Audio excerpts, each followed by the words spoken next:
علیہ السلام کی عظمت پر درود بھیجیں محمد و آل محمد اللہم صلی علی محمد آل محمد وعجل فرج۔ وقت کے امام کے حضور ادائے احترام کے لیے، ان کی ظہور کی تعجیل کی دعا کے لیے انشاءاللہ ان کی نصرت کی سعادت سب کو نصیب ہو۔ درود بھیجیں محمد و آل محمد صلی علی محمد محمد وعجل فرج۔ فاتحہ۔ بسم اللہ الرحمن الرحیم الرحمن الرحیم مالک یوم الدین إياك نعبد وإياك نستعين اهدنا الصراط المستقيم صراط الذين أنعمت عليهم غير المغضوب عليهم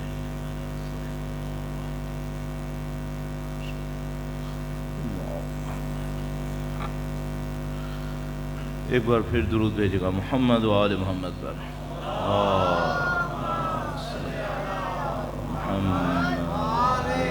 محمد وعجل فرجه۔ أعوذ بالله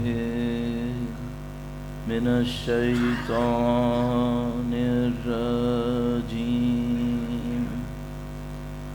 بسم الله الرحمن الرحيم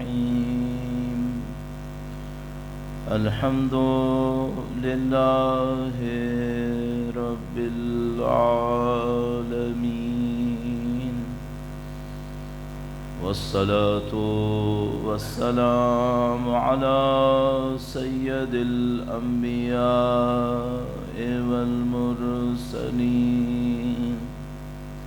حبیب الہ العالمین ابو القاسم محمد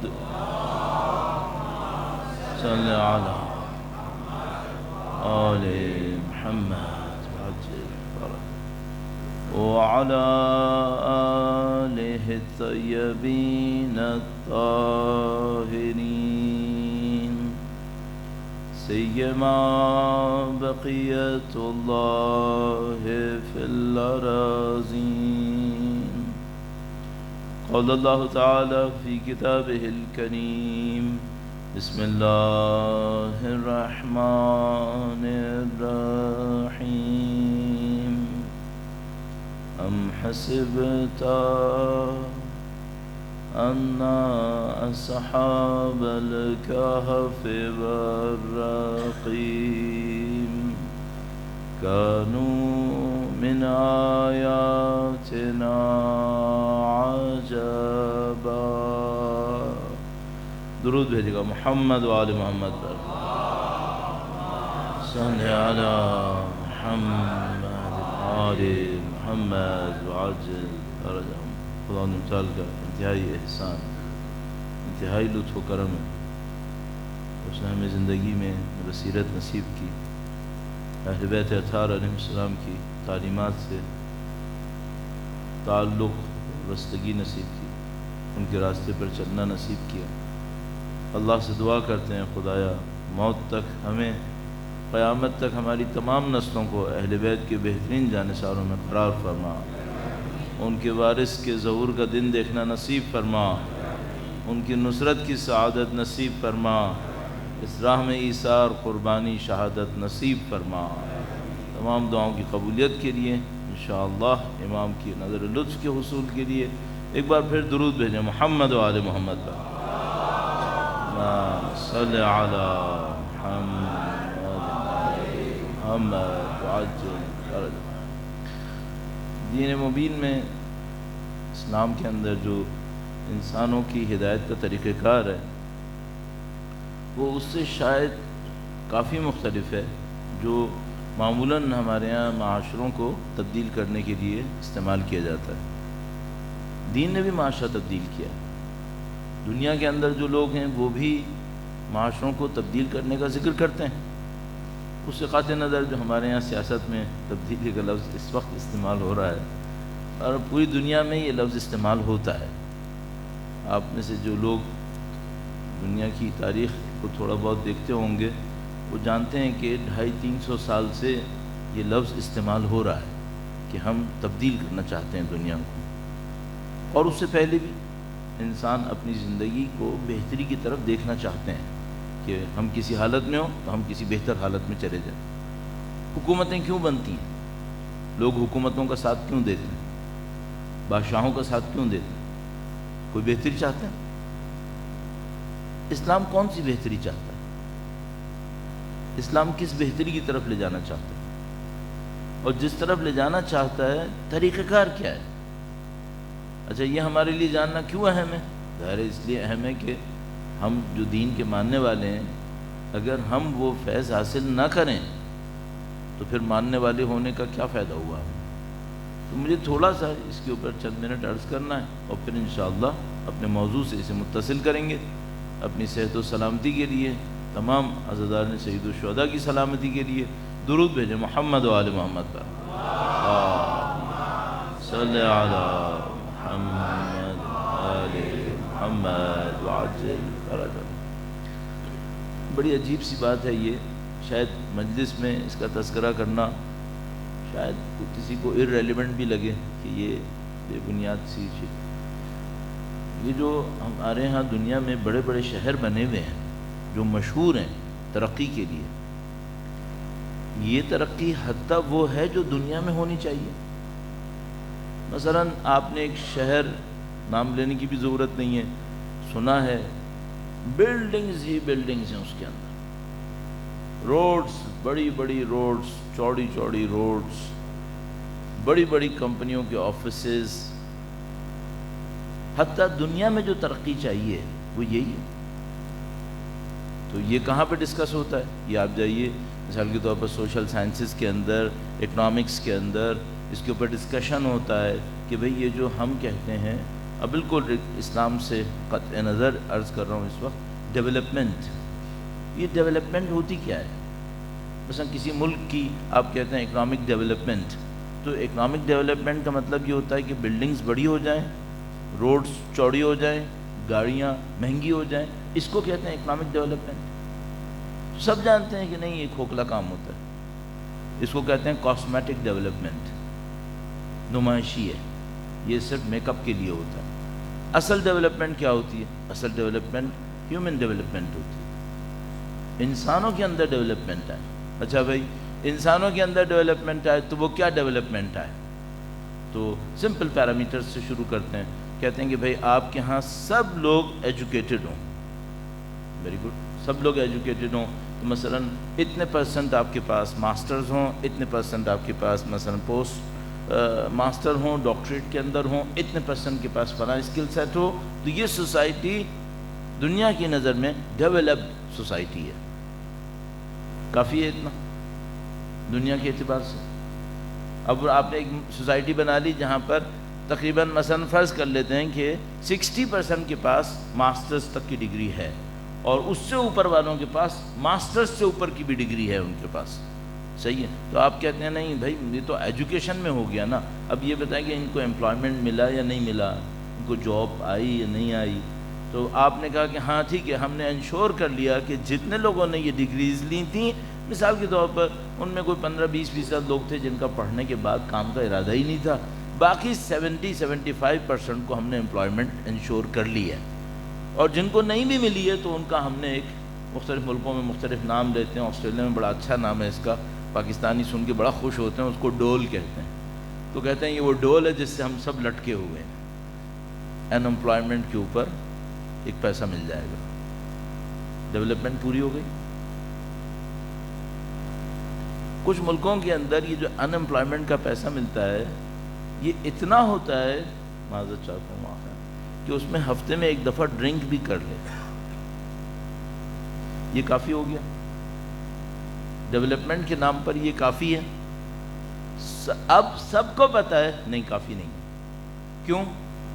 ممکن ہے کہ آپ کے پاس آپ کی ہسٹری کے، سوسائٹی کے اس ٹائم میں اتنا پیسہ ہو کہ آپ یہ کام کر لیں، اور ممکن ہے کہ فیوچر پھر بھی آپ کے ہاتھ سے نکل جائے، ممکن ہے فیوچر پھر بھی آپ کے ہاتھ سے نکل جائے۔ کیوں نکل جائے ہاتھ سے؟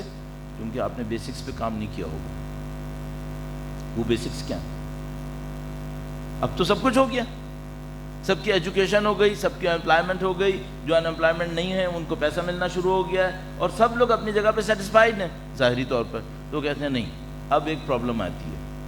جب یہ ٹائم آپ گزار لیتے ہیں تو یہاں سے ایک اور پرابلم شروع ہوتی ہے. وہ یہ کہ سب کو گھر مل گئے، سب کے بچوں نے ایجوکیشن میں اچھی کامیابی لے لی، سب کو جاب مل گئی، سب کے پاس سب کچھ آ گیا. اب ایک مشکل آتی ہے. اس کو کیا کہتے ہیں؟ اس کو ہم کہتے ہیں post modern societies. Post modern societies. اب ایک مشکل آتی ہے، بڑی عجیب مشکل ہے. وہ یہ کہ کچھ عرصے کے بعد جب ایک جنریشن اس مزے میں گزار لیتی ہے کہ ہم نے وہ حاصل کر لیا جو دنیا میں دوسری قوموں نے حاصل نہیں کیا تھا، سر فہرست اس میں اسکینڈینیوین کنٹریز، تو ایک پرابلم آتی ہے. لائف ہے کس لیے؟ بچے کے پیدا ہونے سے لے کر مرنے تک کا سارا پروگرام گورنمنٹ نے بنا کے دے دیا ہے. ایسے پیدا ہوگا، اس ہاسپٹل میں ہوگا، یوں جائے گا، یوں جائے گا، یہ ایجوکیشن یہ کرتا ہوا وہاں تک. جرمنی جیسے ملک کے اندر کلاس 4 اور 5 میں بچے کا فیوچر کنفرم ہو جاتا ہے. سوشل سائنسز میں جائے گا، پریکٹیکل سائنسز میں جائے گا، پریکٹیکل سائنسز میں ڈگری کی طرف جائے گا یا اسکلز کی طرف جائے گا، سب ختم. اب جب وہ بڑا ہوتا ہے اور وہ اپنے آپ سے پوچھتا ہے کہ بنا ہوا ایک اسکرپٹ ہے جس کے اوپر میں نے مرتے دم تک چلنا ہے، اب میری لائف کا آبجیکٹو کیا ہے؟ تو اب آپ اس میں ایڈ کرتے ہیں وہ یہ کہ آپ کو یہ مزہ ملے گا، آپ کو یہ مزہ ملے گا، ہفتے میں 5 دن آپ جاب کریں گے، 2 دن آپ مزے لیں گے، سال کے اندر 45 دن آپ کو لیو مل پائے گی، مثلا 30 دن لیو مل پائے گی، اس میں آپ ویکیشن پہ جائیں گے. پھر آپ کا ایک گھر شہر میں ہوگا، ایک گھر جو ہے وہ چھوٹا سا آپ کا پہاڑیوں کے اوپر ہوگا، پھر ایک گاڑی آپ کے پاس ہوگی اور ایک کشتی بھی ہوگی. یہ سب کام بھی ہو گیا. اس کے بعد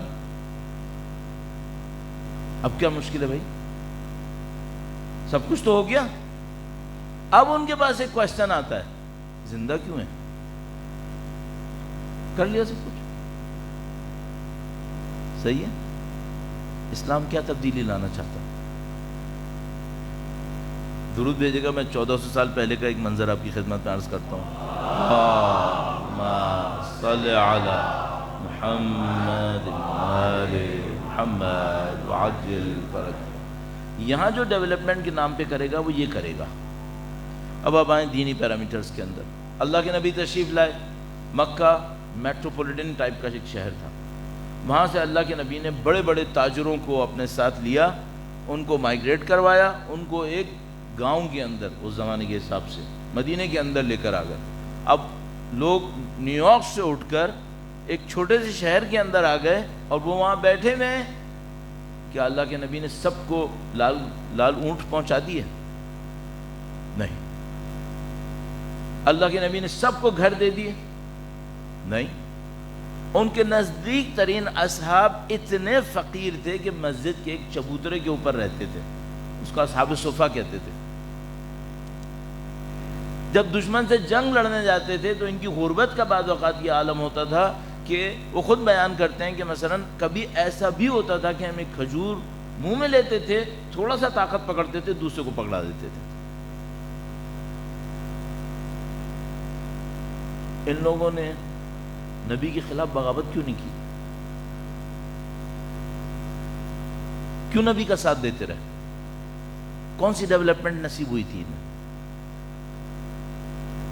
تو یہ دنیا کا بڑا عجیب معرکہ ہے کہ جو انبیاء کے ساتھ ہوتے ہیں، اولیاء اوصیاء کے ساتھ ہوتے ہیں، سید الشہداء کے ساتھ تھے، ان کو ڈیولپمنٹ کا کون سا فیز دیکھنے کو ملا جس کے ہوتے ہوئے انہوں نے دنیا کی ساری نعمتوں کو ٹھکرا دیا اور وہ ان لوگوں کے ساتھ کھڑے رہے؟ اب میں آپ سے ایک بات پوچھوں گا، وہ آبجیکٹو ہمارا بھی یہی ہے؟ تو ہم کس پٹری پہ بیٹھے ہوئے ہیں اس وقت؟ اگر میں کھل کے عرض کروں نا، ہم اسی پٹری پہ بیٹھے ہوئے ہیں جس کے اوپر بیٹھنے والے بہت آگے جانے کے بعد 70-80 سال کے بعد، 100 سال کے بعد اپنے آپ سے سوال کرتے ہیں کہ یہاں آئے کیوں تھے ہم اسی پٹری پر ہیں. صرف کیا معاملہ ہے؟ دنیا کے 5%، 10% اس ڈیولپمنٹ، آرٹیفیشل ڈیولپمنٹ میں بہت آگے گئے ہوئے ہیں، اور 80-90% ان کو دیکھ دیکھ کر صرف کوڑ رہے ہیں اور ان کا پیچھے بھاگنے کی کوشش کر رہے ہیں۔ کیا اس کے علاوہ کچھ اور ہے؟ اب یہاں پہ ایک سوال ہے، ہمیں کہاں جانا چاہیے تھا؟ ہمیں کس ڈیولپمنٹ پہ کام کرنا چاہیے تھا؟ اچھا، اب ممکن ہے کوئی یہاں پر کوئی ایسا بیٹھا اور وہ کہے مولانا پہلے ہی مسلمان بہت پیچھے ہیں اور آپ لوگ ایسی باتیں کر کے ان کو اور پیچھے کر دو گے۔ یہ بات کا مسئلہ ہے سمجھنے کا کہ اگر ہم دین کی بتائی ہوئی ڈیولپمنٹ پر جائیں گے، دنیا ملے گی یا نہیں ملے گی، ملنا ہے یا نہیں ملنا ہے؟ تو یہ سارا ایک موضوع بنتا ہے، بہت بڑا موضوع بنتا ہے۔ وہ یہ کہ اسلام جو تبدیل کرنا چاہتا تھا سوسائٹیز کو، وہ کیا تبدیل کرنا چاہتا تھا؟ ہم لوگ کس تبدیلی کے اوپر چل رہے ہیں؟ میں نے عرض کیا بالکل صاف سی بات ہے، ہم لوگ تقریباً 55 اسلامک ملک جو اس وقت ہمارے پاس ہیں، آلموسٹ سب کے سب اسی ڈیولپمنٹ کے اوپر کام کر رہے ہیں، اسی پٹری پہ چڑھے بیٹھے ہیں جس پر وہ ہمیں بٹھانا چاہ رہے تھے، ہم وہیں گھسیٹے چلے جا رہے ہیں۔ ہاں، ہم سب کے معاشروں کے اندر کچھ لوگ ایسے موجود ہیں جنہوں نے یہ انلائٹمنٹ حاصل کر لی کہ یہ راستہ صحیح راستہ نہیں ہے، لیکن ان کی معاشرے کے اندر سے نہیں ہے، ان کی معاشرے کے اندر بات نہیں ہے۔ اس کے باوجود انہی معاشروں کے اندر عرفا بھی آ رہے ہیں، انہی معاشروں کے اندر اولیاء بھی آ رہے ہیں۔ ایک چھوٹی سی مثال عرض کروں گا، درود بھیجے گا محمد و آل محمد، صلی علی محمد محمد عجل فرج۔ میں بعض اوقات اس معاملے کے اوپر بہت حیران ہوتا ہوں کہ معاشرے کا جو ظاہر ہوتا ہے، چونکہ یہ ڈومیننٹ ہوتا ہے، جو بھی دیکھنے والا ہوتا ہے وہ اس کو دیکھ رہا ہوتا ہے، تو معاشرے کے جو ڈومیننٹ اوپر کا کرنٹ ہوتا ہے، اس کے نیچے جو چل رہا ہوتا ہے اسے لوگ نہیں دیکھ پاتے، اور کتنی بری غلط فہمی کے اندر پھنس جاتے ہیں۔ پازیٹیو نیگیٹو دونوں کے اندر ہوتا ہے۔ قرآن کریم نے ایک مثال فرمائی ہے، فرمایا کہ کبھی جب بہت زیادہ تیز بارش آتی ہے، جیسے کہ آج کل آ رہی ہے، تو کہا کہ ندی نالے بہنے شروع ہو جاتے ہیں جو خشک پڑے ہوتے ہیں، تو ان میں خس و خاشاک بہنے لگتا ہے، جیسے کنکر اور پتہ نہیں لکڑی کے ٹکڑے اور یہ پتے اور سب، یہ سب بہنا شروع ہو جاتے ہیں۔ یہ سب بہتے ہیں، اور آپ میں سے جو لوگ ناردرن ایریاز کے ہیں وہ جانتے ہیں کہ جب پانی فلو میں آتا ہے تو پھر وہ کیا طاقت دکھاتا ہے، تو وہ بڑی طاقت دکھاتا ہے، اور پانی جو ہے اس کے اوپر ایک جھاگ آ جاتا ہے۔ تو خدا نے متعال فرماتا ہے کہ یہ جو جھاگ ہوتا ہے لوگ اس کو دیکھ رہے ہوتے ہیں، اور نیچے جو اصلی پانی کی طاقت ہے اس کو نہیں دیکھ رہے ہوتے۔ وہ اما زبد کہتے ہیں جھاگ کو۔ یہ جو جھاگ ہوتا ہے کچھ دیر میں یذهب جفاءً، یہ کچھ دیر میں خشک ہو جاتا ہے۔ وَأَمَّا مَا يَنْفَعُ النَّاسِ فَيَمْكُثُ فِي الْأَرْضِ، لیکن جو چیز لوگوں کو فائدہ پہنچاتی ہے وہ زمین کے اوپر باقی رہتی ہے۔ خدا نے تعالیٰ فرما رہا ہے تمہاری زندگی میں دو فیز ہیں، ایک وہ ہے جو جھاگ کی طرح ہے، اچھلے گا، کودے گا، پیٹرنز بنیں گے، خوبصورت لگے گا، یہ ہوگا وہ ہوگا، اور دیکھنے والا اس کے اندر غرق رہے گا، جبکہ اس کو پتہ نہیں ہوتا کہ جیسے ہی پانی اسٹیٹک ہوگا یہ جھاگ ختم ہو جائے گا۔ پھر کیا ہوگا؟ پھر وہ رہے گا جو لوگوں کو فائدہ پہنچائے۔ یہ ہماری دنیا ہے۔ آپ نے ایران انقلاب سے پہلے والے کے بارے میں کیا سنا ہے؟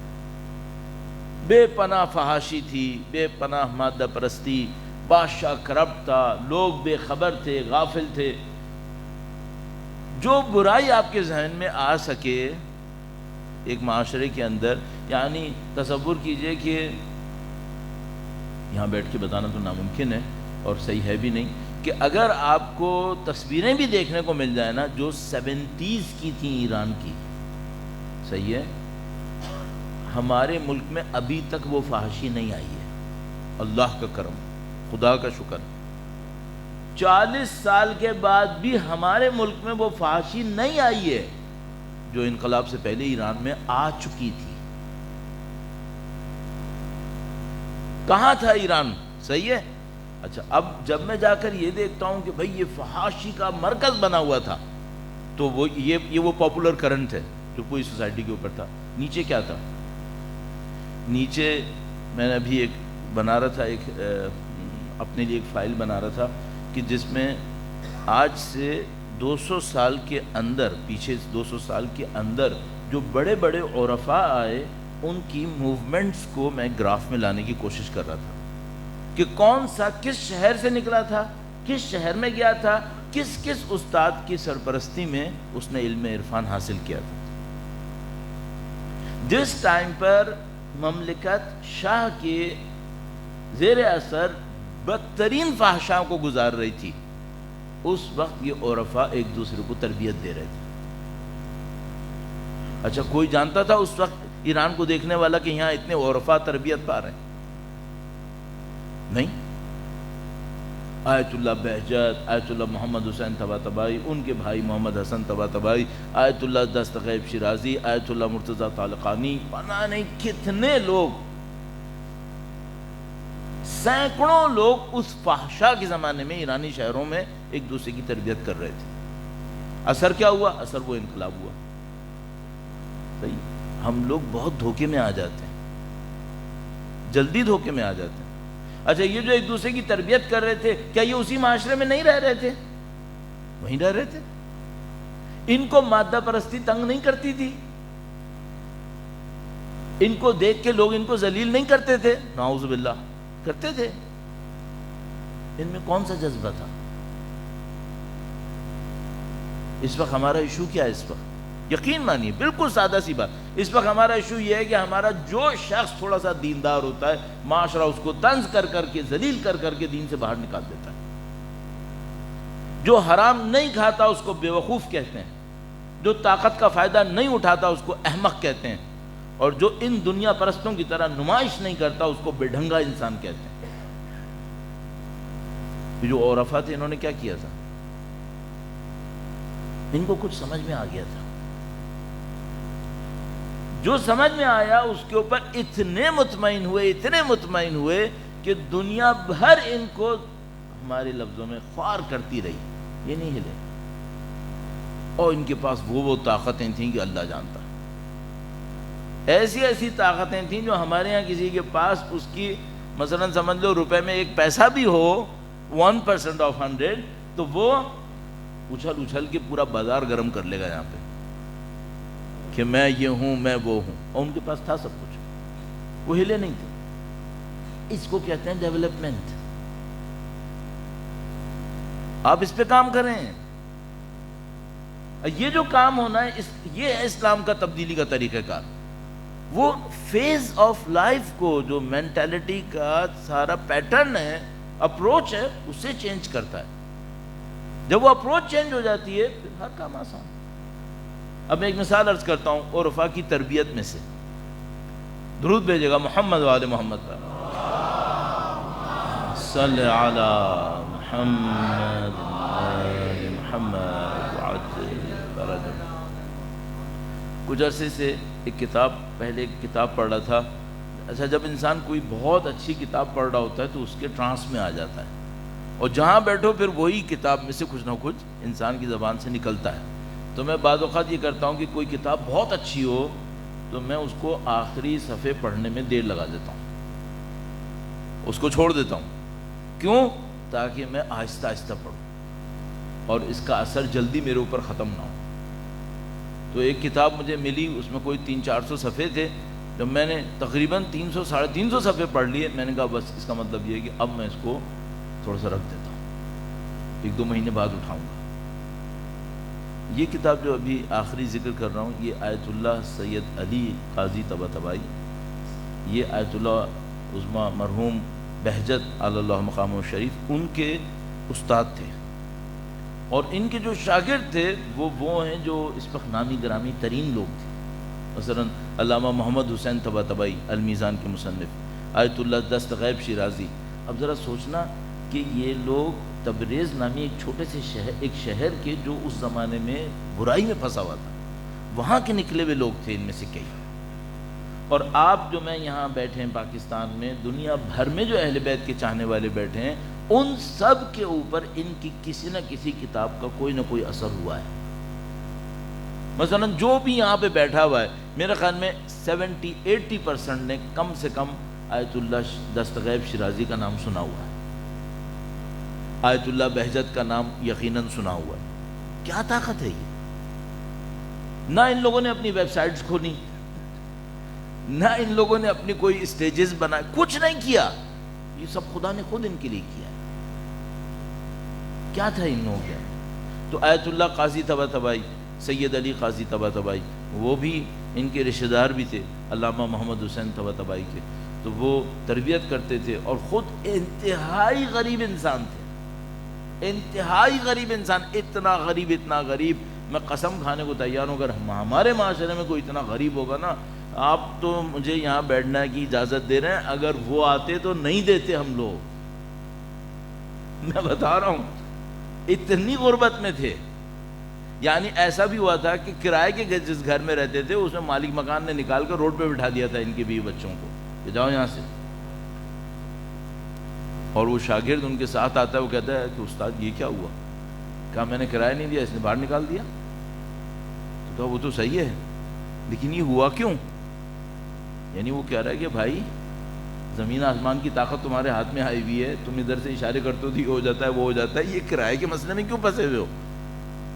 تو انہوں نے کہا کہ شاید خدا یہ سمجھ رہا ہے کہ میں اتنا اچھا ہو گیا ہوں کہ میرے اوپر اس مصیبت کا اثر نہیں پڑے گا۔ کہہ رہے ہیں خدا یہ سمجھ رہا ہے کہ میں اتنا اچھا ہو گیا ہوں کہ میرے اوپر اس مصیبت کا اثر نہیں پڑے گا۔ کیا لوگ تھے یہ؟ طاقت کا کیا عالم تھا؟ تربیت کیسے کرتے تھے؟ ایک شاگرد ان کا بنا، وہ خود بہت بڑا کوئی کیا بولوں کرامات دکھانے کا ماہر انسان تھا۔ تو وہ ایک جگہ پہ چل رہے تھے، وہ ان کے ساتھ ساتھ چلنا شروع ہوا۔ اس نے کہا میں نے آپ کا نام سنا ہے اور میں نے اتنی عرصی اتنی عمر گزار دی ہے اور میں چاہتا ہوں آپ میری تربیت کریں، اور وہ خود بہت بڑا ایک کرامات کے حساب سے، طاقت کے حساب سے۔ تو انہوں نے کہا کہ ہاں میں تربیت تو کرتا ہوں۔ اب وہ بالکل فری اسٹائل میں کام کرنے والا ہے، لنگڑا کے چلتے تھے، ایک اسٹک ان کے ہاتھ میں ہوتی تھی، کوئی ان کا حال ہولیا دیکھے گا نا تو میں بتا رہا ہوں تو سلام بھی شاید نہیں کرے گا، اتنی عجیب حالت میں رہے وہ زندگی بھر۔ تو وہ اور اسی عالم میں سب کچھ جاننے والے، پہچاننے والے۔ تو وہ ساتھ ساتھ چل رہے ہیں، اس کے ساتھ ہی ایک نہر سی چل رہی تھی جو نجف سے کربلا کے راستے میں، جو مشہور راستہ، اس کے علاوہ ایک اور راستہ ہے، اس میں ایک نہر بھی چل رہی ہوتی ہے۔ تو وہ جو نیا طالب علم بننا چاہتا تھا ان کا شاگرد، وہ بھی ایجڈ آدمی، تو اس نے کہا کہ آپ میری تربیت کریں۔ اب یہ جانتے ہیں یہ آدمی کون ہے، کہ بھئی یہ کیا ہے، کس طریقے سے ہے؟ کہنے کہ ہاں میں تربیت تو کرتا ہوں لیکن یہ ہے کہ پہلے بتاؤ کماتے کہاں سے ہو؟ تو اس نے کہا کہ اس کا کیا ذکر ہے؟ تو کہا نہیں، میری تربیت میں جو بھی رہتا ہے جب تک وہ حلال نہیں کماتا اور اپنی محنت سے نہیں کماتا میں اس کو اپنا شاگرد نہیں بناتا۔ اچھا یہ اپنے ہر شاگرد سے یہ کہتے تھے کیا؟ نہیں۔ اس سے کیوں کہہ رہے تھے؟ اس نے خود بعد میں بتایا، کہنے لگا اصل میں انہوں نے مجھے اس لیے کہا تھا کہ بہت عرصے سے میرے اندر ایک کرامت آ گئی تھی، جو میں سوچتا تھا وہ مجھے مل جاتا تھا۔ کہنے لگا میرے اندر یہ تھا، تو میں کام کاج کچھ نہیں کرتا تھا، میں سوچتا تھا آج دوپہر مجھے مچھلی کھانی ہے، وہ مچھلی نے آنا ہے۔ میں اگر سوچ لوں نا رات کو مجھے سونا چاہیے تو سونا آئے گا۔ تو کہنے لگا میں نے دیکھا مجھے کمانے کی ضرورت ہی نہیں، جب خود ہی خدا بھیج رہا ہے، اور میں کوئی حرام نہیں کروں گا، صرف سوچوں گا کہ یہ چاہیے، مل جائے گا، تو بلا جو میں کمانے کی کیا ضرورت ہے، اپنا وقت عبادتوں پہ لگاتا تھا میں۔ تو انہوں نے پہلا سوال اس سے یہ کیا، کماتے کہاں سے ہو؟ تو اس نے اب ٹالنے کی کوشش کی، اس کو پتا تھا کہ ان کو بھی سمجھ میں آ گیا کہ میں کیا کر رہا ہوں۔ تو کہنے کہ جب تک حلال نہیں کماتا نا کوئی، میں اس کو ساتھ نہیں رکھتا اپنے، جاؤ کچھ اور کرو۔ اس نے کہا کہ نہیں نہیں میں آپ کے ساتھ چلنا چاہتا ہوں۔ کہنے کہ بتاؤ کہاں سے کماتے ہو؟ اور وہ کیا کرتا، اس نے یوں ہی اپنے استاد کو دیکھا، ایک مچھلی کود کر دونوں کے سامنے گر گئی، کہا ایسے کماتا ہوں، جو چاہتا ہوں ہوتا ہے۔ دیکھیں ابھی میں نے چاہا مچھلی آئے، مچھلی کود کے آ گئی سامنے۔ انہوں نے مچھلی ہاتھ میں اٹھائی، پانی میں ڈالا، کہ اگر ہمارے ساتھ چلنا ہے تو نہیں ہوگا۔ کہنے لگا میں سارے راستے کوشش کرتا رہا دوبارہ مچھلی آ جائے، نہیں آئی، نہیں آئی۔ اور پھر کہنے لگے آخر راستے کے نزدیک آ کر انہوں نے مجھ سے کہا بھائی ساتھ چلنا ہے نہیں چلنا ہے؟ یعنی ٹرائی کر لی نا، نہیں آ رہی مچھلی، اب بتاؤ یہ قربانی دے کے ساتھ چلو گے یا نہیں چلو گے؟ تو اس نے کہا میں نے اپنے دل میں سوچا کہ میں تو ساری زندگی کرتا آ رہا ہوں، اس کا مطلب ہے اگر میں ابھی ان کے ساتھ نہیں چلا تو میں ساری زندگی یہیں پہ رکا رہوں گا اور مجھے اس کو قربان کرنا پڑے گا۔ یہ ڈیولپمنٹ ہے، یہ رائٹ ڈیسیشن تھا کہ اگر میں ان کے پیچھے نہیں چلا تو میں جادو میں مبتلا رہوں گا، یہ جادو مجھے ملا رہے گا، لیکن میں انسان نہیں بنوں گا جو مجھے بننا چاہیے تھا۔ صحیح ہے؟ کاش ہمیں یہ سمجھ میں آئے۔ جو ہمارا اصلی ٹاپک ہے نا وہ یہ ہے کہ ہمیں کب یہ سمجھ میں آئے کہ اس کے پیچھے بھی کچھ ہو رہا ہے۔ ہمارے ساتھ مشکل اصلی یہاں پہ چل رہی ہے۔ درود بھیجیں محمد و آل محمد پر، اللہم صلی علی محمد آل محمد عجل فرج۔ اچھا اب فرض کر لیتے ہیں کہ بھائی نام یہاں کوئی علی قاضی ہے نہ یہاں کوئی محمد حسین طباطبائی، کریں کیا؟ یہاں تو خالی ہے میدان، ہم لوگوں کے حساب سے میدان خالی ہے۔ اچھا جہاں کسی دیندار سے سوال کرو، بات کرو، مجھ جیسے بھی اگر کوئی پوچھے تو میرے ذہن میں یہ آتا ہے اگر میں پاکستان نہ آتا نا 96 میں اور میں قم میں رہتا تو شاید میں بھی بہجت ہوتا، میں بھی یہی بولوں۔ اور جو یہاں پر ہے وہ اس سے کوئی بات کرو تو کیا کہا آغا صاحب آپ کو تو پتہ ہی ہے پاکستان میں حالات کیا ہیں، اگر ہم لوگ بھی ایران عراق میں ہوتے تو پتہ نہیں کیا ہوتے۔ جتنے لوگ ایران عراق میں ہیں وہ ویسے ہی پتہ نہیں کیا ہیں،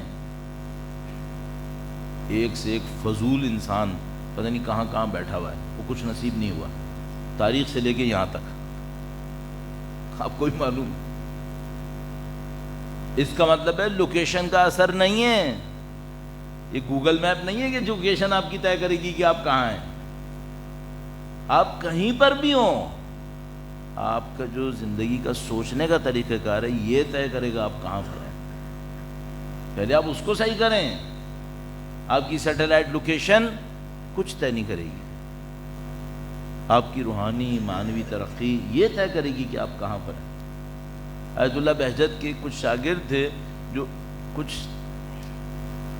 جو پاکستان سے تعلق رکھتے تھے، بہت پہلے کی بات بتاؤں، 50-60 سال پہلے کی بات، اور وہ ایران کبھی نہیں آئے تھے، آغا بہجت کے شاگرد تھے۔ ان کے ایک اور شاگرد نے ایک دفعہ بتایا کہ وہ پاکستانی پتہ نہیں کتنے سال تک آغا کا شاگرد رہنے کے بعد ایک دفعہ ان سے ملنے آیا تھا، تو ہمیں پتہ چلا تھا کہ اچھا ان کا کوئی شاگرد پاکستان میں بھی ہے۔ اب مجھے نہیں معلوم وہ خوش نصیب انسان کون تھا، یقیناً اب تک دنیا سے جا چکا ہوگا۔ تو آپ کی جو سیٹلائٹ لوکیشن، جغرافیکل لوکیشن ہے، یہ کوئی فرق نہیں پڑے گا، آپ کو اور ہمیں دیکھنا پڑے گا ہماری اپروچ کیا ہے لائف سے۔ اچھا وہ جو اپروچ کیا ہے وہ کیا ہے، وہ کل آپ کی خدمت میں تھوڑا سا عرض کیا تھا کہ بھائی سب سے پہلے یہ دیکھو کہ دنیا میں ایک ظاہر ہے، اس دنیا میں ایک باطن بھی ہے۔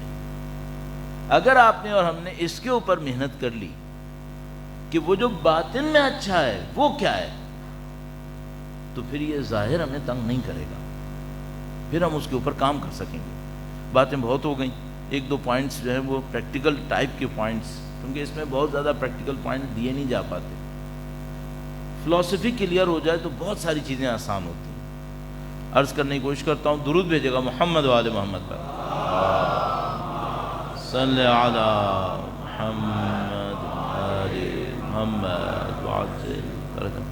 کل آپ کی خدمت میں کامیابی اور سکون کے بارے میں عرض کیا تھا تھوڑا، کہ بھئی آپ کو سکون کب ملتا ہے، آپ کو کامیابی کیسے نصیب ہوتی ہے۔ تو اس میں تھوڑا سا پوائنٹ آپ کی خدمت میں عرض کیا تھا کہ بھئی پوری دنیا میں چھیننے کے اوپر ہوتا ہے اور اسلام کے اندر دینے کے اوپر ہوتا ہے۔ اچھا اگر کوئی اس فارمولے کو صحیح سے سمجھنا شروع کر دے تو آگے کیا ہونے والا ہے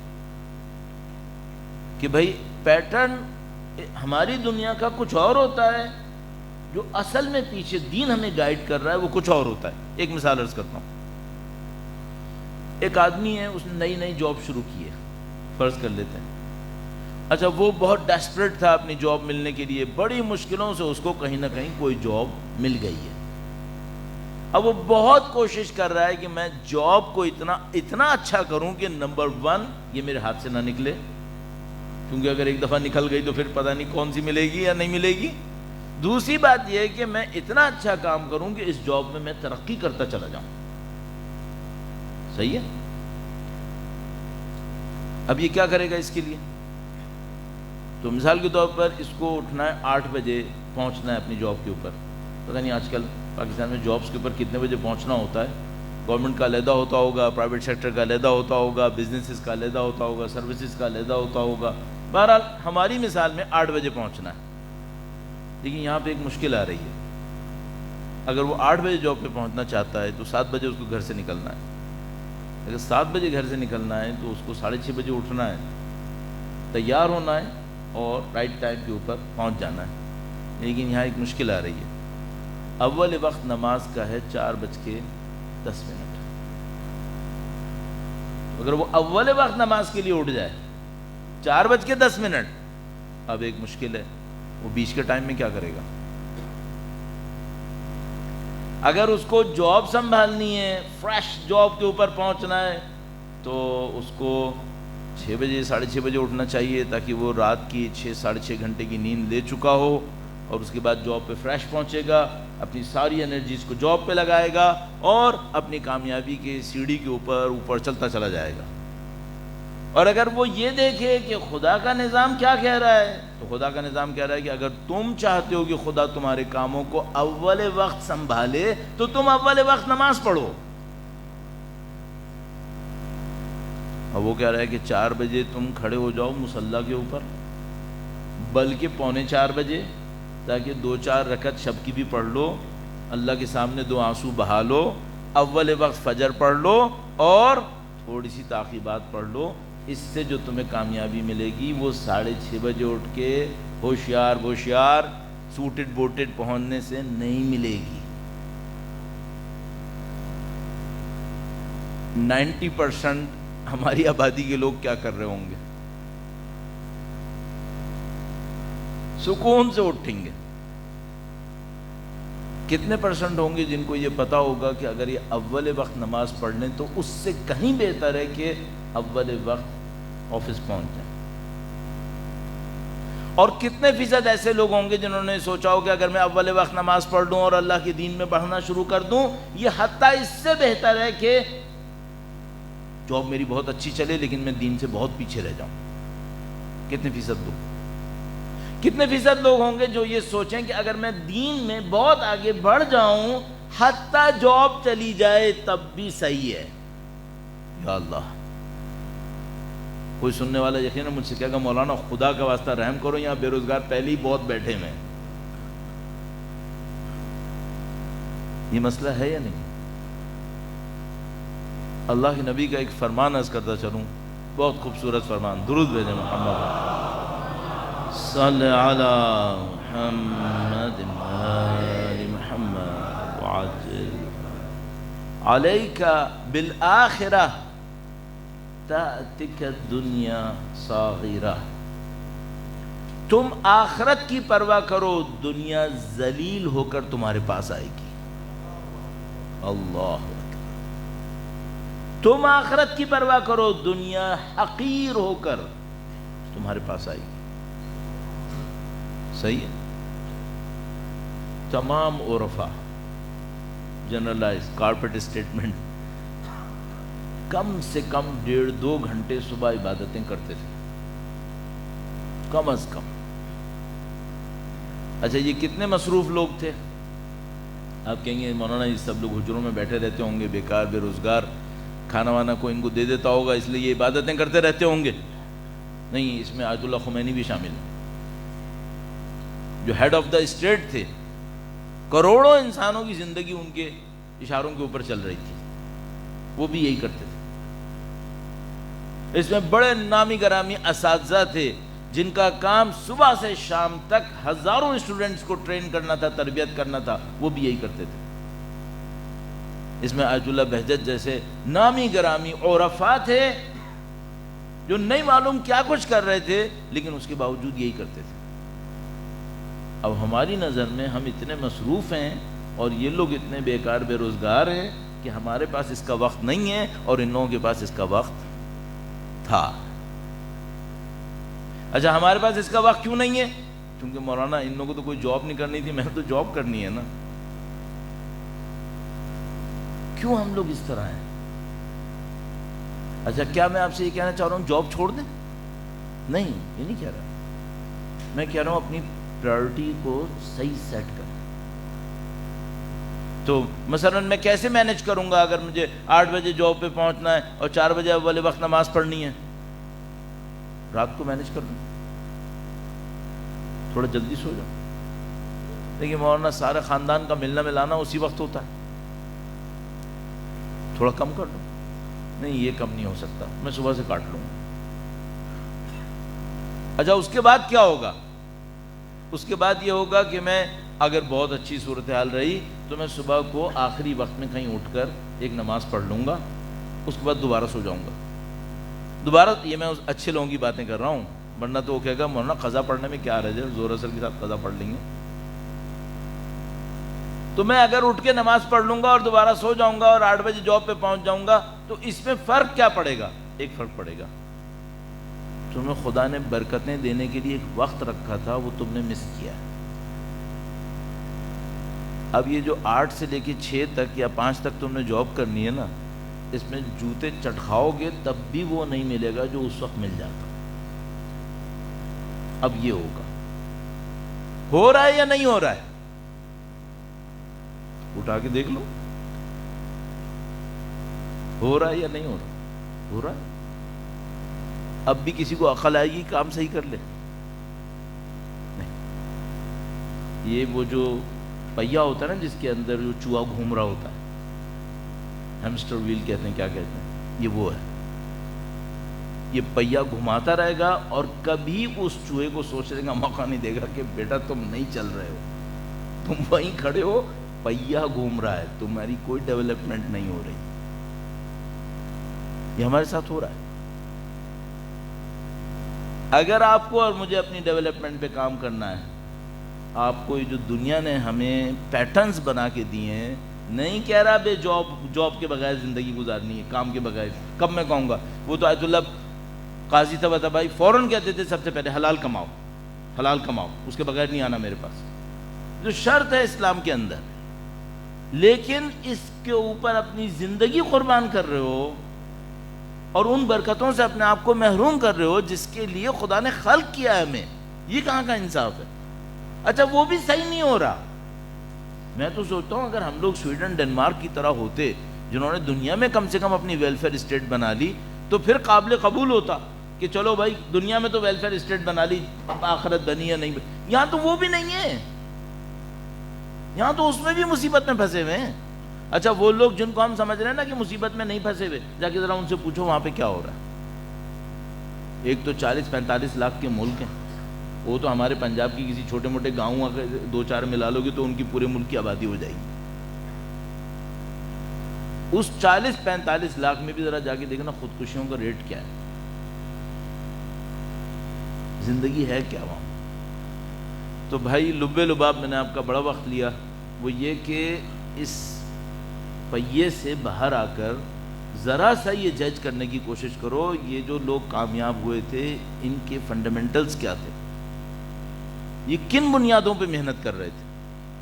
اس میں جو سب سے بڑی رکاوٹ ہے، اس کو بھی میں کلیریفائی بار بار کر رہا ہوں کہ بھائی کوئی یہ نہ سمجھے کہ میں کہہ رہا ہوں لوگ کام نہ کریں، کاج نہ کریں، معاش پہ توجہ نہ دیں. بھرپور توجہ دیں، لیکن دوسروں کی باتوں کو سننے کے بعد کہ اگر تم نے یہ کیا تو یہ ہو جائے گا، وہ کیا تو وہ ہو جائے گا، اور تمہارے پاس اگر یہ نہیں ہوا تو تم ذلیل ہو جاؤ گے، خوار ہو جاؤ گے، ان میں مت پڑو.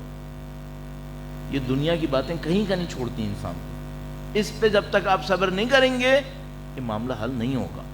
اب ایک جلدی سے ایک مثال اور دیتا ہوں، آپ کا وقت دیا میں نے، درود بھیجیں محمد و آل محمد پر. صلی علی محمد آل محمد. یہ جو تاریخ کی مثالیں ہوتی ہیں وہ اسی لیے ہوتی ہیں. جو لوگ سید الشہداء کے ساتھ آئے تھے انہوں نے قربانیاں نہیں دی تھیں. کربلا کے میدان کے علاوہ کی بات کر رہا ہوں، کربلا کے میدان کے اندر تو ظاہر قربانیاں دی تھی، جانیں گئی ان کی. انہوں نے اپنے جسموں کو کٹوایا، لیکن اس کے پیچھے کیا کیا قربانیاں دینی پڑی تھیں. جو کوفہ سے نکل کر سید الشہداء کا ساتھ دینے آتا تھا، عبید اللہ ابن زیاد اس کے گھر کے ساتھ کیا کرتا تھا؟ گھروں کو لٹرلی بنی امیہ کے اصولوں میں سے ایک تھا کہ اگر کسی نے امیر المومنین کے فضائل کو بیان کیا، اس کو گھر کے بیچ میں کھڑا کر کے دیواریں اس پہ گرا دی گئی. یہ روٹین تھا. کتنے ہی لوگ جلیں مریں اسی طریقے سے کہ بہرحال ان کو سزائیں ملی ہیں اس بات کے اوپر کہ انہوں نے کیوں اہل بیت اطہار علیہ السلام کا ساتھ دیا. ہم بات کرتے ہیں چھوٹی موٹی قربانیوں کی. یہ جو ہم اور آپ یہاں بیٹھے ہیں 1400 سال کے بعد عزا منا رہے ہیں، مجھے تقریباً یقین ہے جتنے بھی لوگ یہاں پر موجود ہیں ان کے اجداد نے ناقابل تصور قربانیاں دی ہوں گی. پوچھیں جا کے پیچھے کیا ہوا ہے. اب ان باتوں کو چھیڑنا جو ہے وہ بعض اوقات کسی کو اچھا نہ لگے اور وہ سوچے کہ مثلا یہ باتیں بہت پرانی ہو گئیں، لیکن نہیں معلوم ہم لوگوں کو کیا کچھ ہوا ہے. گاؤں کے گاؤں پوری زندگیاں اپنی دے کر اس بات پہ آئے یہاں پر، سب کچھ لٹا پٹا کے.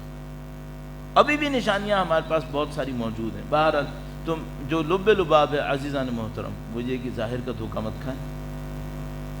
اپنے دین کے اندر جو تعلیمات آپ کو اس کے پیچھے لے جانے والی ہیں ان پہ بھی توجہ دیں. آپ کو اپنی زندگی کی برکتیں چاہیے، فنڈامنٹلز پہ کام کرو. فنڈامنٹلز کیا کہتے ہیں؟ فنڈامنٹلز یہ کہتے ہیں، پھر آپ کہیں گے مولویوں کی طرح بات شروع کر دیتے ہیں یہ لوگ. فنڈامنٹلز یہ کہتے ہیں نماز اول وقت پڑھو، کچھ بھی کرو اول وقت پڑھو. قربانی دو، نیند کی قربانی دو، کسی اور چیز کی قربانی. کیا قربانی دینی پڑے گی؟ بھائی زیادہ سے زیادہ یہ ہوگا لوگ رات کو 12 بجے تک مزے کر کر کے سو رہے ہوں گے، تمہیں 10 بجے سونا پڑے گا. قربان کرو. بغیر قربانی کی کسی کو کچھ نصیب نہیں ہونا ہے. اور میں یہ نہیں کہہ رہا ہوں کہ مثلا اب کچھ لوگ یہ کرتے ہیں پھر دن میں ایکسٹریمزم دکھاتے ہیں. میں مجبور ہو کے اس کی کلیریفیکیشن کے لیے پھر آ گیا. وہ یہ کہ مثلا وہ کیا کرتے ہیں، وہ کہتے ہیں ٹھیک ہے اب ہم دین کے اوپر کام کریں گے لیکن اب ہم سے دنیا نہیں مانگنا. تو وہ عضو معطل بن جاتے ہیں، پیرالائزڈ آرگن بن جاتے ہیں سوسائٹی کے لیے. نہیں، یہ دین کبھی بھی نہیں کہتا ہے کہ وہ کیا کہ ٹھیک ہے میں ساری رات عبادت کروں گا، صبح کو نماز پڑھوں گا، یہ کروں گا وہ کروں گا، پھر جو میں سوؤں گا تو ظہر پہ اٹھوں گا، اور پھر جو عبادتوں کا سلسلہ نکالوں گا تو پھر میں مغرب کے اوپر اٹھوں گا، اور میرے گھر بار کا خرچہ چلو میرا بڑا بھائی ہے نا اس کے پاس تھوڑا پیسہ ہے وہ اس کو تھوڑا سا سنبھال لے گا. اسلام عرفان کے نام پر، تقویٰ کے نام پر دوسروں کے اوپر پلنے والے انسان بنانا چاہتا ہے؟ ہرگز نہیں. اسلام کہتا ہے رزق حلال کماؤ. 80% 90% مختلف عبارتیں استعمال ہوتی ہیں، عبادت اس کے اندر ہے. معطل بننے کی کوئی کوشش نہ کرے عبادت کے نام پر. تو آپ بیلنس کریٹ کریں، زندگی کو ایک پیٹرن کے اوپر لے کر آئیں، کنٹرولز لگائیں. بغیر کنٹرول کی کوئی کام نہیں ہوگا. اور بالکل فنڈامنٹلز کو کیوں ہم اتنی اہمیت دیتے ہیں؟ یعنی یہ لوگ کیوں اتنی اہمیت اس لیے دیتے ہیں اگر وہاں سے صحیح ہو جائے معاملہ تو آگے تک صحیح ہوتا ہے آہستہ آہستہ. فنڈامنٹلز کیا ہیں؟ اول وقت نماز پڑھو، حتیٰ بے توجہی سے پڑھو. حتیٰ اگر توجہ نہیں دے سکتے کوئی بات نہیں، اول وقت پڑھو. اس کی برکتیں ہیں، اس کی برکتیں. حتیٰ یہ آپ کہیں گے مولانا نے اپنی طرف سے نکال دیا. نہیں واللہ میں نے اپنی طرف سے نہیں نکالا ہے، یہ آیت اللہ بہجت نے اپنے استاد سے نقل کیا ہے، سید علی قاضی سے، کہ حتیٰ اگر کوئی بے توجہی کے ساتھ اول وقت نماز پڑھتا رہے خدا اس کو بھی معنوی مقام دے گا. اور انہوں نے فرمایا تھا اعلیٰ معنوی مقامات، اعلیٰ معنوی مقامات.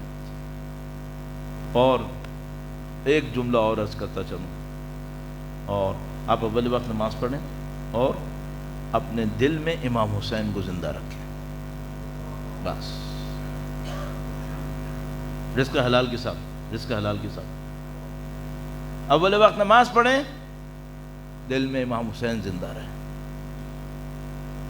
یہ دل میں امام حسین زندہ رہے اس کا مطلب کیا ہے؟ اول وقت تو ہم نے کہہ دیا توجہ کے ساتھ نہ بھی ہو تب بھی چل جائے گا. دل میں امام حسین کیوں؟ میں نے نہیں کہا زبان پہ امام حسین رکھیں. بعض اوقات زبان پہ امام حسین ہوتا ہے دل میں نہیں ہوتا ہے. ماتم بھی کر رہا ہوتا ہے تب بھی دل میں نہیں ہوتا ہے بعض اوقات. بعض اوقات کچھ نہیں کر رہا ہوتا، بیٹھا ہوا ہوتا ہے، دل میں امام حسین ہوتا ہے۔ دل میں ہونا ضروری ہے۔ نشانی کیا ہے؟ تجربہ آپ نے کیا ہوا ہوگا، پہلے سے کیا ہوا ہوگا، ماشاءاللہ آپ لوگ اچھے عزادار ہیں الحمدللہ۔ دل میں امام ہونے کا مطلب کیا ہے؟ اس کا تجربہ کیا ہے؟ اس کا سادہ سا تجربہ ہے۔ ایک دفعہ میں کہیں آسٹریلیا میں تھا، تو وہاں ایک شہر کے بارے میں لوگوں نے بتایا کہ مولانا وہ فلاں شہر ہے نا، وہاں پہ چھوٹا سا امام بارگاہ ہے فلاں ہے۔ میں نے کہا ہاں، کہنے کہ یہاں پہ ایک زمانے میں 3 شیعہ تھے، صرف 3 شیعہ، وہ بھی ایک ملک کے نہیں تھے، ایک اس ملک کا تھا، ایک اس کو، یعنی کہ مولانا یہ 3 شیعہ، نہ انٹرنیٹ تھا، نہ ان لوگوں کے پاس کچھ اور چیز ہوتی تھی، یہ شب عاشور محرم کے دنوں میں تینوں جمع ہوتے تھے، حدیث قصہ پڑھتے تھے، یا حسین یا حسین کرتے تھے، یہ اس طرح مجلس کرتے تھے۔ اب آپ اور میں تجربہ کیسے کریں دل میں امام حسین ہونے کا؟ بہت آسان کام، خاموشی سے کہیں بیٹھ جائیں، کسی سے کچھ نہ کہیں، امام کے غم کو یاد کریں اور دیکھیں دل رو رہا ہے یا نہیں رو رہا ہے۔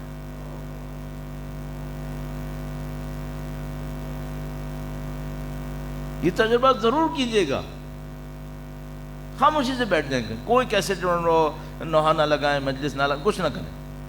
آپ نے زندگی بھر مصائب سنے یا نہیں سنے؟ سنے، خاموشی سے بیٹھ جائیں، سید الشہداء کے مصائب کو دل دل میں سوچیں، دل دل میں سوچیں، کچھ نہ کریں، ایک لفظ کہے بغیر اپنے دل سے پوچھیں رونا آ رہا ہے یا نہیں آ رہا ہے۔ امام کے مصائب، دل میں امام حسین کو زندہ کریں۔ اچھا، پھر باہر جا کے ماتم نہ کریں، کریں بھائی، جلوس نہ نکالیں، ضرور نکالیں، میں کب کہہ رہا ہوں کہ آئسولیٹڈ کریں، نہیں، یہاں سے انرجی لیں اور باقی پوری دنیا تک امام حسین کا پیغام پہنچائیں، یہاں سے انرجی لیں۔ اچھا، جب اکیلے میں بیٹھے ہوں تو کیا سوچیں؟ میں کبھی ایسی لوگوں کے درمیان چلا جاتا ہوں جہاں پر ان کی زبان کچھ اور ہوتی ہے، میری زبان کچھ اور ہوتی ہے، 1-2 زبانیں مجھے آتی ہیں، لیکن ظاہر ہے لاکھوں ہزاروں زبانیں نہیں آتی مجھے۔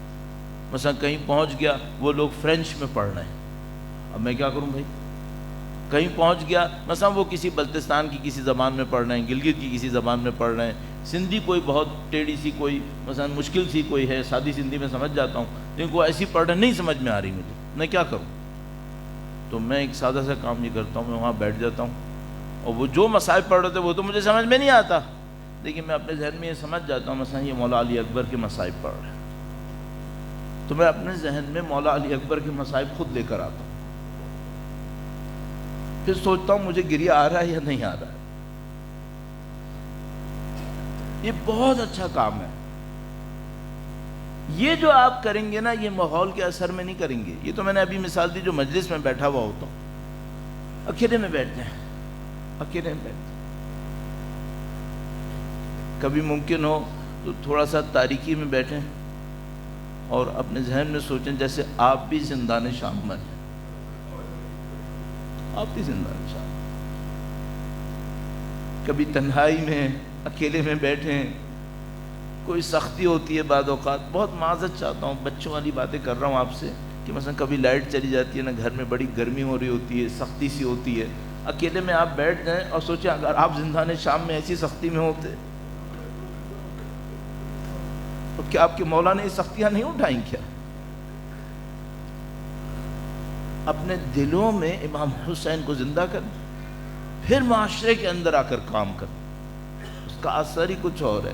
عزیزو، میں مصائب کے مختلف جملے کہتے کہتے گزرتا رہا، لیکن مثلا کہیں میرے ذہن میں حضرت علی اکبر کا خیال آیا تو میں 2-4 جملے حضرت علی اکبر کے مصائب سے آپ کی خدمت میں عرض کر دیتا ہوں۔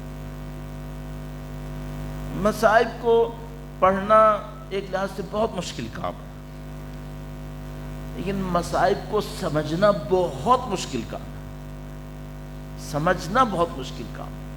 آپ کہیں گے مثلا سمجھنے کا کیا کام ہے؟ دیکھو، سمجھنے کا کام یہ ہے، آپ نے حضرت علی اکبر کے مصائب سننے ہیں نا، اب آپ سوچیں اگر آپ وہ بوڑھے باپ ہوتے جس کے سامنے اس کا بیٹا جا رہا ہوتا، ہم تو خیر اس پاکیزگی کو کیسے سمجھ سکتے ہیں، ہمارے اندر تو آ ہی نہیں سکتا، نہیں میں یہ نہیں کر پاؤں گا۔ تو پھر ایک کام کرو، اپنے ذہن کو یہ سمجھاؤ کہ اگر حسین جیسا باپ ہو اور علی اکبر جیسا بیٹا ہو، اچھا اب کیا کریں؟ اب کبھی حسین کے دل میں غور کریں اور کبھی حضرت علی اکبر کے دل میں غور کریں، اس دل پہ کیا گزر رہی ہوگی، سید الشہداء کے قلب مقدس میں کیا گزر رہا ہوگا، ہمیں کیا معلوم وہ مقام، لیکن کوشش تو کر سکتے ہیں۔ کیسے پتہ چلے گا؟ ان جملوں کو سوچو جو سید الشہداء نے کہے، اس عمل کو دیکھو جو سید الشہداء نے کیے ہیں، مستندات میں جا کے دیکھ لیں۔ مثلا حضرت علی اکبر الوداع کرنے کے لیے آئے، الوداع کر کے آگے بڑھے تو احساس کیا کہ باپ پیچھے چلتا ہوا آ رہا ہے۔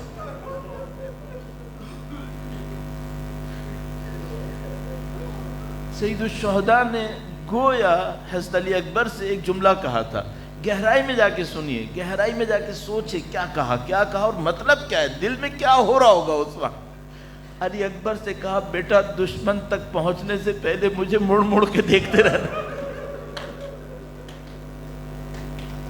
اب سوچو باپ کے دل میں کیا گزر رہا۔ سید الشہداء کو تو پتا ہے نا کہ میرے علی اکبر نے کیسے گرنا ہے، یاد ہے آپ کو شب عاشور سب کا بتایا تو کون کیسے گرے گا؟ سید الشہداء کو پتا ہے میرا بیٹا گرنے والا ہے ابھی، اس کے بعد کیا ہوگا۔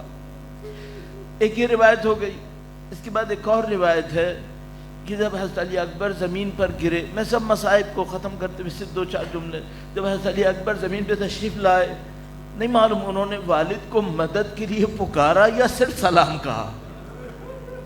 اب میں کیا کرنا چاہ رہا ہوں، میں جوان بیٹے کے دل میں جا کے دیکھنا چاہ رہا ہوں کہ بیٹا سوچے گا اگر میں نے باپ کو مدد کے لیے پکارا تو میرا بوڑھا باپ کیسے آئے گا یہاں تک،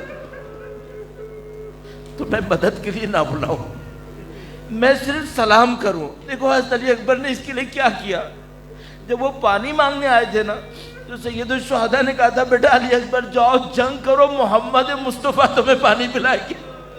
جب حضرت علی اکبر زمین پر گرنے لگے انہوں نے نہیں کہا بابا میری مدد کو آئے، کہا بابا محمد مصطفیٰ تشریف لے آئے۔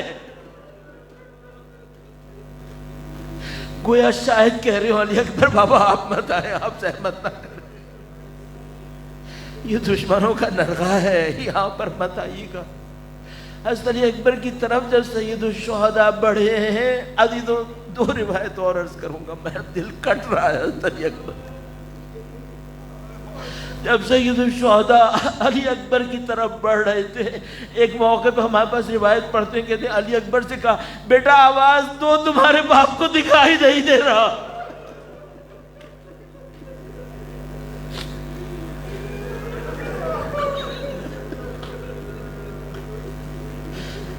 آواز تو دکھائی نہیں۔ اللہ اکبر۔ حضرت علی اکبر کی لاشیں پر پہنچے ہیں، اس کو بہت دفعہ ہم نے مصاحب میں سنا ہے، برچی کا معاملہ تھا، ایک برچی سید الشہداء نے علی اکبر کے سینے سے نکالی ہے۔ ایک عجیب روایت ہے ہمارے پاس، بڑی عجیب روایت۔ نفس المحموم میں شیخ عباس قمی، وہی شیخ عباس قمی جن کی مفاتیح الجنان آپ پڑھتے ہیں نا، اسی کے اندر یہ روایت لکھی ہوئی ہے۔ لکھا ہے کہ جب علی اکبر کے نزدیک سید الشہداء پہنچے تو سید الشہداء نے گویا یہ منظر دیکھا، لکھا ہے دشمن کی تلواریں اور نیزے اوپر گرتے تھے اور نیچے آتے تھے۔ علی اکبر کے اوپر اتنے وار کیے شمشیروں اور نیزوں کے، میں روایت ابھی عرض کرتا ہوں، عدید و بعض محدثین مؤرخین یہ کہتے ہیں کہ جب حضرت سید الشہداء علی اکبر کو اپنے سینے سے لگا کر لاشا گھسیٹ رہے تھے تو پیچھے سے لعین اکبر کے لاشے پر یہ مار رہے تھے۔ شیخ عباس قمی نے عربی کی روایت لکھی ہے، فَقَتَلُوهُ إِرْبًا إِرْبًا، علی اکبر کو ٹکڑے ٹکڑے کیا ہے۔ اب کسی بوڑھے باپ سے پوچھنا کہ اپنے جوان کا لاشا اٹھانا کیسا ہے، نہیں لاشا اٹھانا نہیں، اس لاشے کو اٹھانا جس پر دشمن ضربے لگا رہا تھا۔ الا لعنت اللہ علی القوم الظالمین وسيعلم الذين ظلموا أي منقلب ينقلبون۔ پروردگارہ تجھے واسطہ مولا علی اکبر کے مصائب کا، وارث حسین امام زمانہ کے ظہور میں تعجیل فرما، ان کا لشکر دنیا میں جہاں کہیں بھی ہے اس لشکر کی طاقت توانائیوں میں اضافہ فرما، ہمیں ان سے متصل ہونے ان کی نصرت کی سعادت نصیب فرما، اس راہ میں شہادت نصیب فرما، قیامت تک ہماری تمام نسلوں کو قرآن و اہل بیت کے تابعداروں جانثاروں وفاداروں میں قرار فرما۔ ایک بیمار رضا چنائی صاحب کی شفا کے لیے درخواست کی گئی ہے، خدا سے دعا کرتے ہیں خدایا بحق مولا امام زین العابدین ان کو اور تمام مرضائے اہل بیت اطہار کو شفائے کامل نصیب فرما۔ اہل بیت اطہار علیہ السلام کی اس نظر لطف کے حصول کے لیے، عزاداری کی قبولیت کے لیے اور امام کی تعجیل کے لیے درود بھیجے محمد و آل محمد پر۔